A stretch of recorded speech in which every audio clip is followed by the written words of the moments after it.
There is no question that these days government programs are a target for investigations into fraud and abuse. Conservation Reserve is used to keep environmentally sensitive acreage out of crop production. But how many acres are enrolled and receiving payments are under the watchful eye of the FSA. Colleen Bradford Krantz of our news partner Market to Market has more. The 1985 Farm Bill, which established the modern version of the Conservation Reserve Program, dictated that no county could have more than 25% of its eligible cropland acres enrolled in the program. Later, the Wetland Reserve Program came into existence as another voluntary program designed to protect environmentally sensitive areas. And those acres are to be included when calculating total enrolled.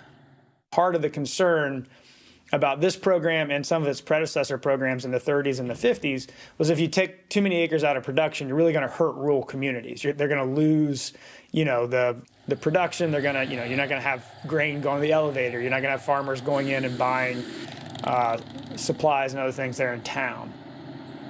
It was trying to find a balance, right, of what's a number that we think still meets those environmental goals and encourages those types of uses and programs, but also isn't going to receive pushback from local, rural, urban communities because they're afraid of what it means for their economic resources within the community.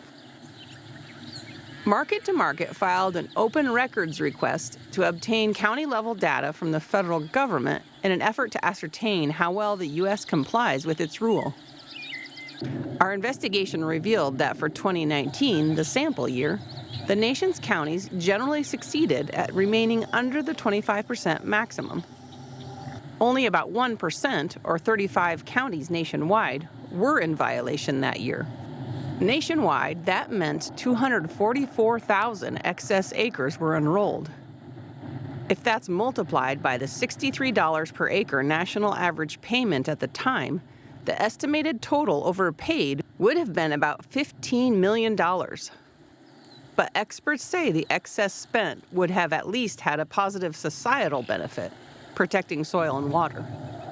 Overall, I don't know that it's a miss, because if the goal is preserving land, it's all of this money is still going to keeping fragile land out of production, protecting it, working towards those issues. Jonathan Koppas says it's important to remember that the conservation programs, managed by USDA's Farm Service Agency, benefit all Americans indirectly. CRP is a voluntary program where farmers are paid to take land, much of it environmentally sensitive, out of production. At the end of the day, those $50 million are still putting in conservation practices on the land and doing some good. And so I think there's always a difference there's always an important distinction between some of the payments we do and what we're trying to do with conservation. A pattern emerged in a few states where several counties were in violation of the rule. Colorado, Texas, Georgia, and Louisiana each had 4 or more counties that exceeded the 25% limit. 11 other states had 1 to 4 counties in violation. We created an interactive map on our website, markettomarket.org, where you can click on each state and see county-level data. 2 examples where counties violated the 25% rule by a long distance were in Camden County, Georgia, where 320% of eligible acres were reported as being enrolled, and Mineral County, Colorado, at 142%. This suggests that ground not considered eligible as cropland was enrolled. A visit to the USDA office that serves Camden County, Georgia, provided little information as to how more than 3 times the eligible acres were enrolled. An official there said he was uncertain as to how it happened. Bailey County, Texas, was reported as having the greatest excess in terms of total acres enrolled beyond the allowed limit. It enrolled 47,393 extra acres, landing at a total of 37%. That means that if the amount paid to landowners was in the lower payment range of $50 per acre, an excess of $2.3 million was spent in just that county. According to USDA, Douglas County, Washington had 43,824 additional acres enrolled in an area where CRP per acre payments were closer to $100.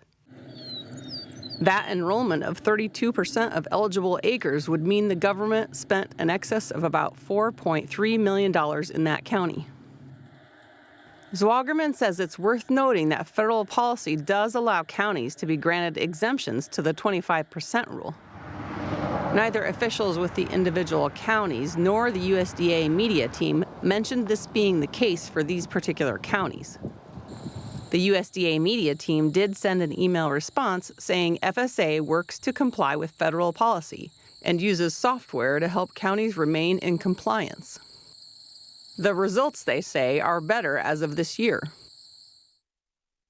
It said, as of March 2025, only 2 counties slightly exceed the 25% cropland enrollment limitation. FSA is continuing its work to bring counties into compliance.